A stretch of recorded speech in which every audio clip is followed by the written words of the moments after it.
बाबु दसैँ त नजिक आयो त दसैँ त आयो अब त्यही पैसाको कुरा त गर्न लाग्यो छैन नगरेस् पैसाको कुरा खै त बा अनि मेरो सबै साथीहरूले कपडा किनिसके तपाईँले त मलाई पैसा दिनुभएको छैन पैसा दिनु न बा सपिङ गर्नु पर्यो त कपडा पोरार साल किनेको कपडा खै थियो अनि कहाँ भाउ पोरार सालको कपडा अहिले चल्छ त भनेको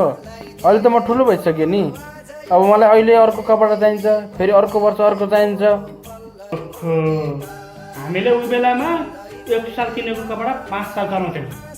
तेरो कपडा किनेको त 1 साल पनि पुगेको छैन त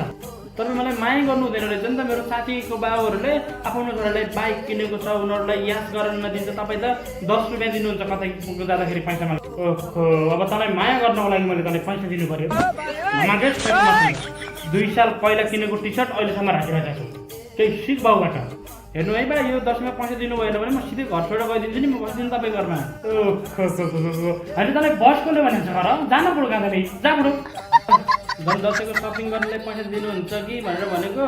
त्यो पनि मान्नु भएन तपाईँको त याद थियो नि पहिलाको हो उसको छोराछोरीहरू कस्तो राम्रो राम्रो कपडा लगाइरहेछन् तपाईँले मलाई पैसा दिनु भएन भने के सोच्छ उनीहरू थाहा छ त्यो ठिक्क भयो उसँग पहिला नगाएर बिचरा आफ्नो छोराको लागि कपडै किन्न सकिरहेको छैन भन्ने मेरो छोरो असली भनेको तै होस् तँलाई माया नगरेर म कसलाई गर्छु ल ल यो पुरै पैसा छ नि यो तँले पुरै सपिङ गर ल यति भयो होइन त अब मजाले सपिङ गरिहालिन्छ नि खुब तपाईँको पहिलाको याक्सको नाम लाग्दाखेरि पैसा दिनुभयो तपाईँले होइन यही कुरा साँझ म मिटिङमा दिन्छु रोक्नु त